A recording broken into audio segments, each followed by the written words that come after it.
Hi, I'm John Stevenson, and we're going to be looking at the Tower of Babel in our continuing study of Old Testament theology. Back in Genesis chapters 1 through 6, we had creation history, but then with the flood and beyond, we have the history of Noah and his descendants. In Genesis 1 through 6, we had creation by God. Now we have the destruction of the flood, but the world after that destruction. In Genesis 1 through 6, back in chapter 1, we had the Spirit moving over the surface of the waters. Here we had the wind, and remember there's a play on words here because the word wind, ruach, is also the word spirit. So one word can have two definitions, and you see a picture of the wind blowing over the surface of the waters. Back in Genesis 1, you have man made in God's image, and in Genesis chapter 9, we saw that man is still said to be in God's image, and of course by that, it's very serious, a very serious offense to take a man's life. In Genesis chapter 1, at the end of the chapter, man is told to fill the earth. In Genesis chapters 8 and 9, he's told to refill the earth. That command is actually given again. In Genesis chapter 2, we see Adam, and the animals are brought to him in order to be named. And in the flood story, the animals are taken by Noah. They are taken into the ark, not every animal, but a representative sampling, 2 of every kind, and then of the clean animals, it's 7 of each kind, and they're taken by Noah into the ark. In Genesis chapter 2, God plants a garden. In Genesis chapter 9, Noah plants a vineyard. We already looked at that contrast between the two, where Adam and Eve eat of the forbidden fruit and their eyes are open and they realize they're naked. And likewise, Noah, he drinks of the fruit of the vine and is uncovered within his tent. He's naked within his tent. In Genesis chapter 2, Adam's nakedness is covered by God. Remember the story in Genesis 9 where Noah's nakedness is covered by his 2 sons. They come with their eyes averted, honoring their father and cover his nakedness. In Genesis chapter 3, we have both curses and promises, and they are pronounced. In Genesis chapter 9, we have promises and curses also pronounced. We saw that last time if you've been following along. In Genesis chapter 4, we have the technological development of mankind pictured, where you see the Sons of Lamech, and one is the father of those who have musical instruments. Doesn't mean he made every musical instrument, but he started that tradition of doing music. And then another begins to work with solid things like iron, and they didn't start off with iron. They probably started with copper and tin and bronze and things like that. But you begin to see those sorts of developments described. In Genesis chapter 10, we see the ethnic development. And by ethnic, I mean the nations are described, and you don't have the details of where each one, how they traveled or anything like that, but you have sort of a picture of, again, a representative sampling of 70 nations. That's a great number, of nations of mankind.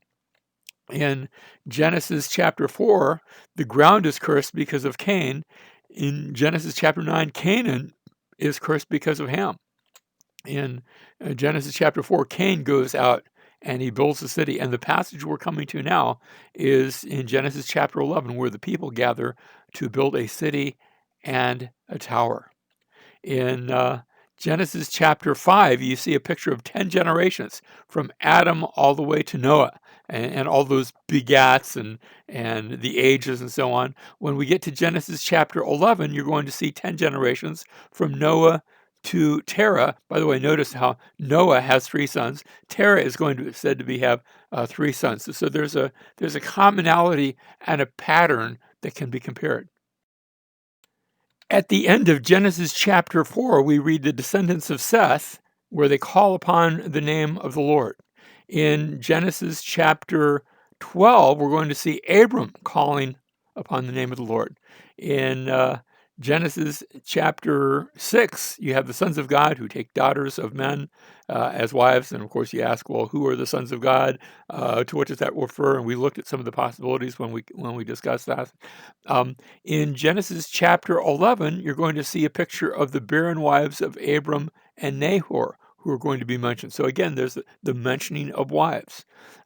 Warren Gage, my friend, a theologian, Old Testament scholar, suggests that there is a seduction in Genesis chapter 6. Again, no matter which interpretation you go with, there's a seduction in Genesis chapter 6 and a spiritual seduction as we come to Genesis chapter 11, now with the story of the Tower of Babel.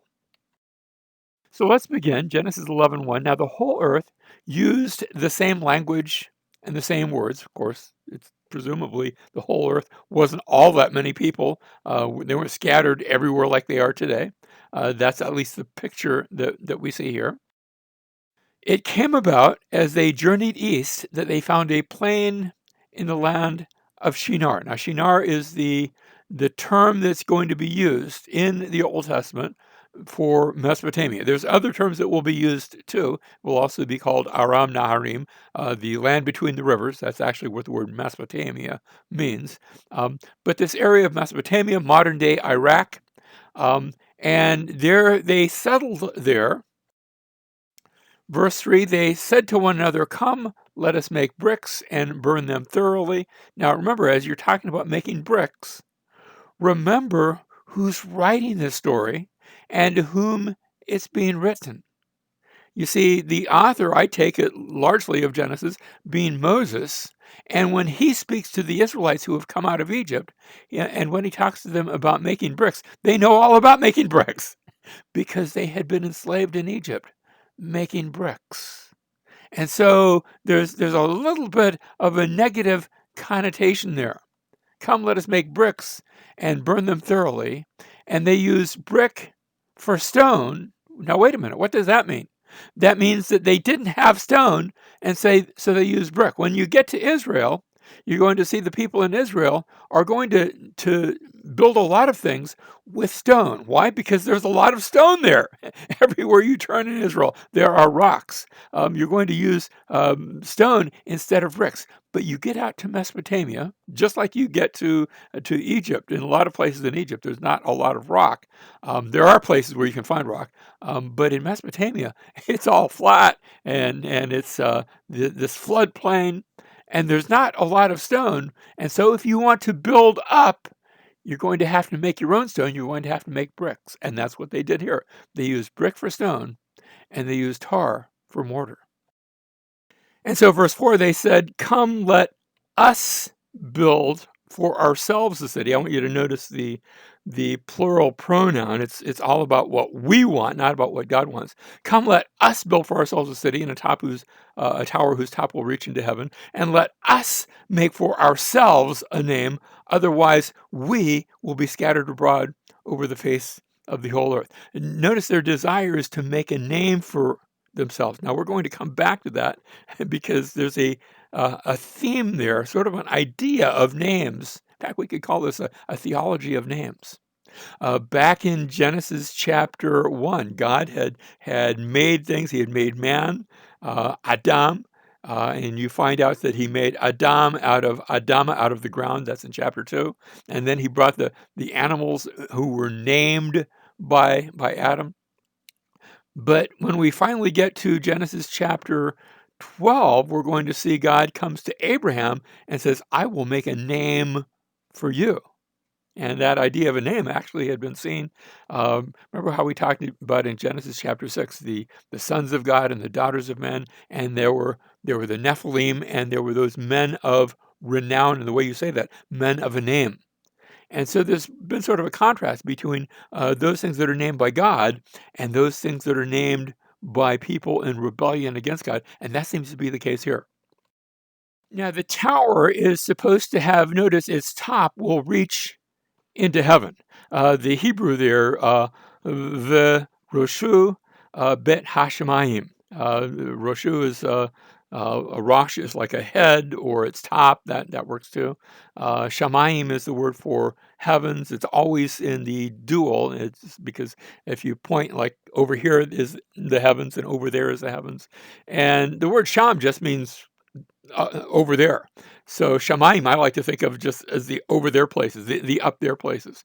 And as such, that can refer to the place where the birds fly. It can refer to the place, I look up there and I see the moon and the sun and the stars. Up there, it's thought, well, that's where God is, up there too.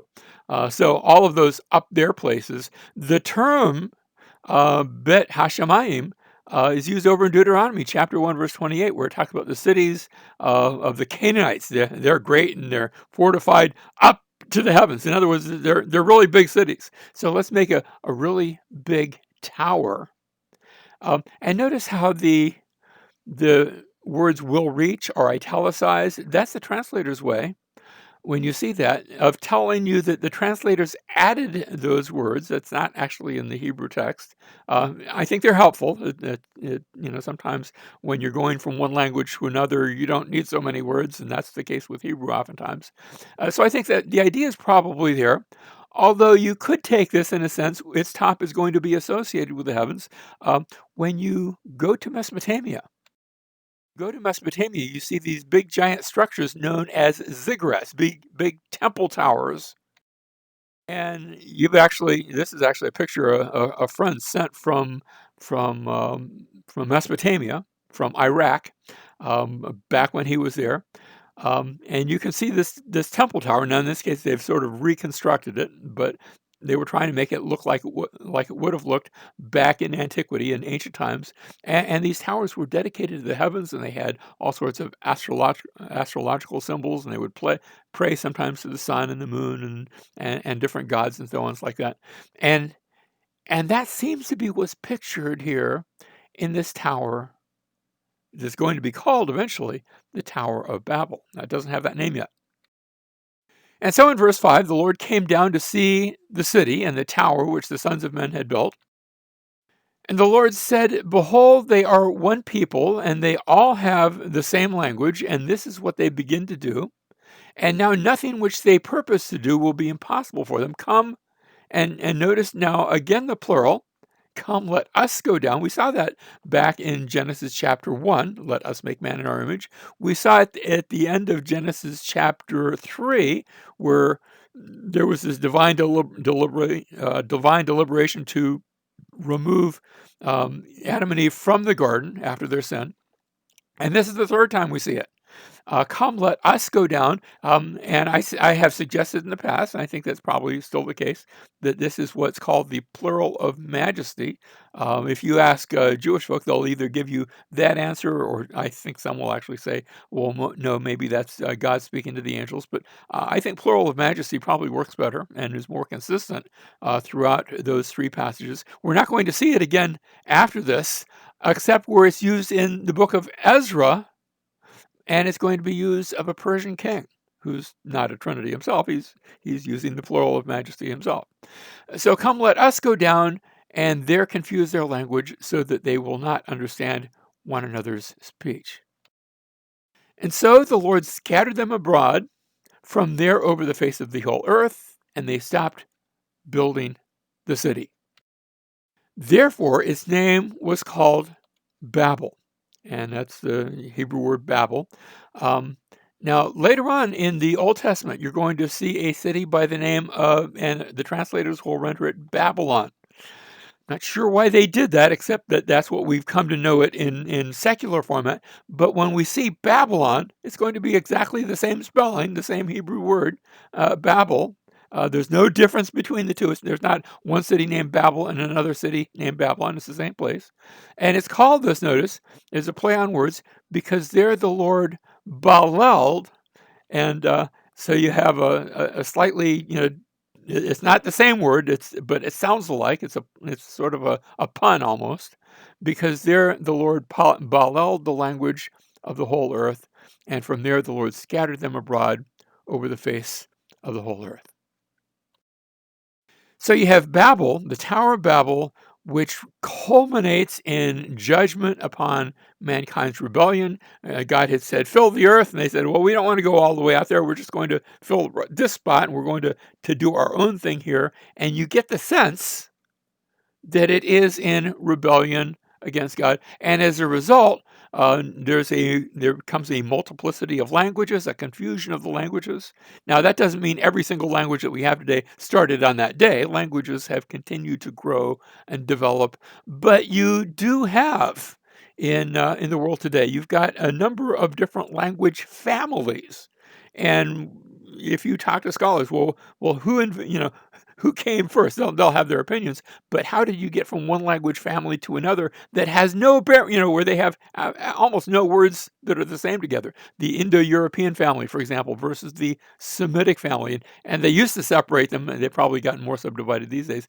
They used to separate them into three groups: the Indo-European, which would conform to Japheth, and to the Semitic, which would form to, well, the Semites, descendants of Shem, the Semitic people, and the third group that they used to refer to were the Hamitic group, which was said to relate to the descendants of Ham. Now, I'm not sure if that always worked. I think you could have people from descended from one group that were speaking another language. Just look at the United States. We speak English, but not all people in the United States are from the same ethnic background. We've become sort of a melting pot, and people have learned other languages, and sometimes those things take place, and they have in history too. Be that as it may, you have the languages confused and mankind scattered. That's the story of Babel. When you turn the page to Abraham, and he's going to be introduced at the end of Genesis chapter 11, you have one man who is going to become a great nation. God is going to make a name for him, and all of those nations that you have described, how they came about in Genesis chapter 11, at the first part of the chapter, now we're going to see that through Abraham, they are going to be blessed. But when we get to the New Testament, we have Jesus, the one who is judged for all mankind's rebellion. And then after his death and his burial and his resurrection and his ascension into heaven, the ascension takes place in Acts chapter 1. You turn the page to Acts chapter 2, and God shows up. And there's a gift of languages, not that the languages are confused, but a non-confusion takes place. All those people with all those language groups, and actually in Acts chapter 2, they were mostly Jewish people, as I understand it.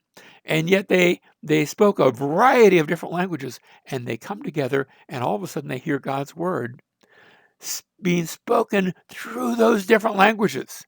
So instead of it being a curse, the cursing is turned to blessing, as those languages are used to proclaim the good news.